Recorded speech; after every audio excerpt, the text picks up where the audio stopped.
Hey guys, TJ here. Welcome to my shop. So today we're going to be working on a 2006 kx85 swing arm. I bought this bike for my kid a few years ago and I've been restoring it slow but sure. A lot of projects get in the way, so I'm gung-ho on getting this thing ready to go soon. The other day I posted a video on how I pressed out the swing arm bearings. This is the swing arm right here, and I've come to another problem, and we're going to try to solve this problem today. The problem is I'll bring you closer in a second, but let me just explain this. The adjuster threads on this swing arm on one side are stripped out and very crooked. Whoever touched this before put a bigger bolt in here and it goes in crooked.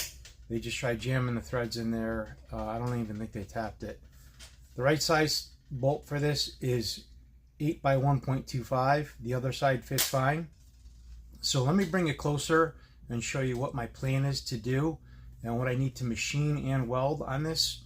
I'd like to keep everything original on this bike and not go aftermarket or replace parts. I know these are available on eBay between probably like 80 bucks and $150 depending on what you look at. However, you don't know what you're going to get when you get it, when you order it. You know, the pictures may look good, they may miss a couple pictures, and you could be in the same predicament as I am now with this bike. So let me bring in closer and we'll take a look closer on what I need to do. Okay, now that I got you in closer, so here's the issue with this side of the swing arm. This is the right side of where the adjuster. You could see that it's either drilled and tapped crooked, or they just put a bigger bolt in there. I didn't even measure what size bolt this is. The previous owner I bought it from, the dad said that he had the swing arm fixed professionally. I do see some end mill marks in here. I don't know what they were doing, but you could see that this bolt doesn't even go in straight. It goes in crooked. Now, I know available on the aftermarket, there are inserts, steel inserts that go in here that act basically as a lag, and when you tighten them up they expand, but I can't do that because if I put this insert in, it'll still be crooked even if it's a right size bolt. So I got to thinking, I need to get this on my Bridgeport mill. It took quite a bit of creativeness to create a jig for it. Now, to me, I'm not a machinist. I don't claim to be a machinist, but I can get away with making some parts and fixing some broken pieces of equipment. So I finally made a jig. I finally got it to work. It's very solid. I'll bring you over there once I'm done here with this, explaining this. So what I propose to do is I have a 5/8 ball end mill, and I took some dimensions here of exactly where it resides, the height compared to here to the center of the bolt on the other side where it was a good thread and everything. So I propose to mill this out, probably, I don't know, an inch or two. This thread's only about a ½ inch long. Mill this out. It's 5/8. Get the right depth, and then in turn I need to do another operation where I need to machine this piece of aluminum round stock to about 5/8 and drill and tap it with a 8.125 metric tap. Then once I have the height set where I need to get it set, I can clean all this up, clean all the paint off, and TIG weld it in here, and hopefully the repair will be solid. Now, I try to keep every repair I do, I try to make everything look as stock as possible, like it hasn't been touched. But in this case, you're going to see a weld here, here, and probably here. It is what it is. Again, I didn't want to buy another one on eBay because I don't know what condition they would be in when you get them. So let's move over to the Bridgeport and we'll continue with this, and I'll show you my setup, what jig I had to make, and then we're gonna machine this today and make the insert, and maybe later on, and maybe another video, I'll machine this out and then weld it in. So here we are at my Bridgeport milling machine. I did have to take off my x-axis scale for my digital readout for the swing arm to fit on here. So I'll show you basically what I did. I'll mount the swing arm onto the table, onto the device. I used a piece of aluminum. I drilled and tapped a hole here to give it stability when I bolt it down. I'm sure there are several different ways to jig up components, but this is the only way that I could think of that would be efficient and fairly fast. So basically what this is going to do, get it in the right way here. Basically what this is going to do is this is going to be clamped down to the vise, this block in the vise, and also on the table over here with a hold down. So I'll set this up real quick and show you what I mean. You need a couple hands here.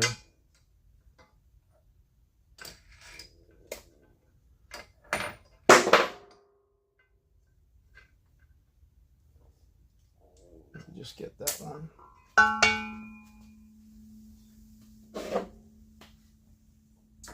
Okay, let's start that over.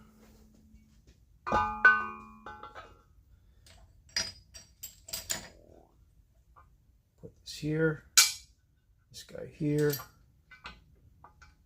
and we're going to tighten this down later. I wish I had a third hand here.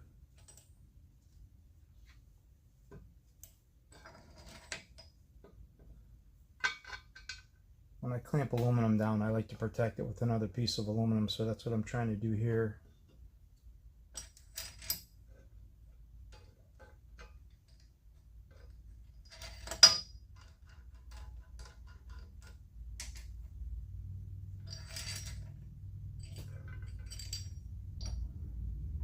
Bring this forward.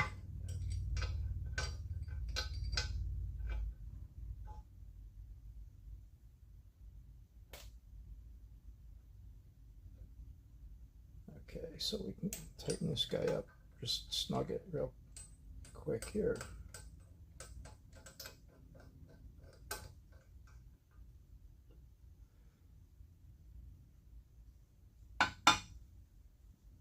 And then this guy, I drilled and tapped a hole under here, and I made a spacer. So this will go under here.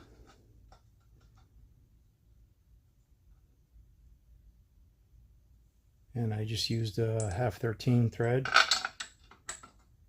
So I use a regular milling machine hold down stud here. And then I also use the adjuster from the bike. And then we just use a nut here to tighten this up. So this pushes down on that spacer. Tighten this guy up a little bit. Tighten this one up. Once I set all this up, I will indicate off this edge here to make sure I'm straight. And then I'll probably use clamp this up to this guy and clamp it to the table to give it more support. It's just a basic big L here. So that's how I'm going to do this. I'll mill this out here, as I said, with this end mill, 5/8 ball end mill. So it creates a radius at the bottom. And then fit the piece in here the best I can, get the height, get some measurements from the factory bolt from the other side. And we will TIG weld it in both sides and at the edge. Hopefully paint it to close to the same color it is, and on to the next issue. Okay, we're here at my South Bend lathe. I think this lathe is late 1940s, maybe 47. I'm not really sure. I got it over 20 something years ago from a friend of mine. We used to work at Bridgeport Machines in Bridgeport, Connecticut. You could see this was station number 404. Who's ever watching, if somebody worked at Bridgeport Machines and you remember what station 404 was used for, but I'm pretty sure this was used to make the auto quill feed on the Bridgeport head. I'm not really sure, but I think that's what my friend told me many years ago. I did just put a bigger chuck on it. Also, I made a quick little mount for my camera right there. Just welded a little bracket on the post I had. So it's old. It does not have any quick change threading capabilities.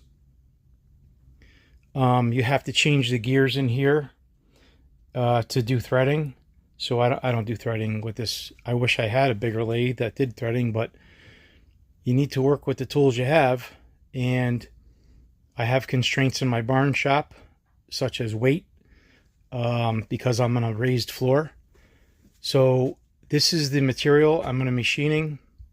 It's 7/8 round stock. I'm going to bring it down to 625. I'm going to drill and tap it to 8 by 1.25, and I'll bring you back when I'm done, or maybe in the middle of some machining. Everybody's seen lathe work, so it's not a big deal. So I'll bring you back. Okay, so I drilled out the center of the round stock for tapping for 8 by 1.25. I started with a 6.5 millimeter drill. It calls for a 6.8. Don't have a 6.8. And then I looked online and it said use the H drill, so I followed through the H drill. So I have the tap set in the chuck and I just feed it manually. Again, no power tapping here. Give it some lube here. And I feed it in manually back here at the tailstock. And then if it gets really difficult, I use a wrench on the chuck. So let's see if we can get this just started and going here. Shouldn't be that difficult because it's aluminum, but if it does get tight, I'll use the adjustable here. There's probably 1,000,001 ways to tap, but this is the way I do it. I'm sure commenters will be like, oh, that's wrong, you can't do it that way. Again, I'm not a machinist. I'm self-taught. Nobody taught me how to machine anything. My dad taught me how to weld when I was 12. My grandfather was a machinist. Maybe it's in my blood, I don't know. So I'm feeding as I go. Just gently, the tailstock, crank.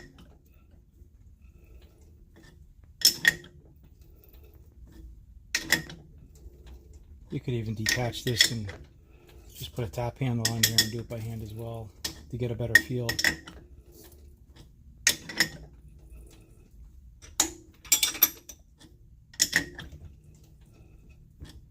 And then I loosen the tailstock and it pulls it through too.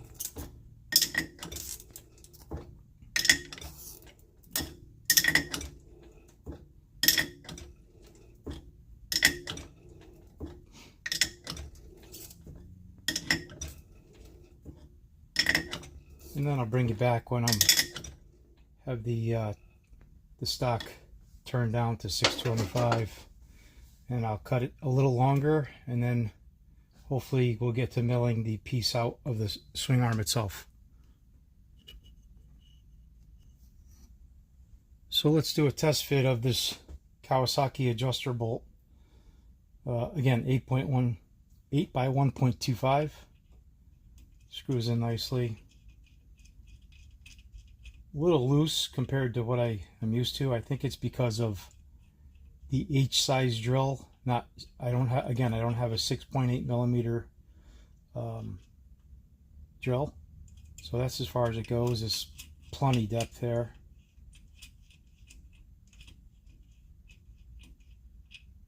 It goes that far. I'm gonna cut it to there anyways. So we're good to go, I'm pretty sure. So okay, so this will probably conclude this video, and then I'll bring you back. I'll create another video, probably part 2, where I'm going to be machining the swing arm on the Bridgeport, and this will be machined down and hopefully welded on there and get that out of the way. Thanks for watching.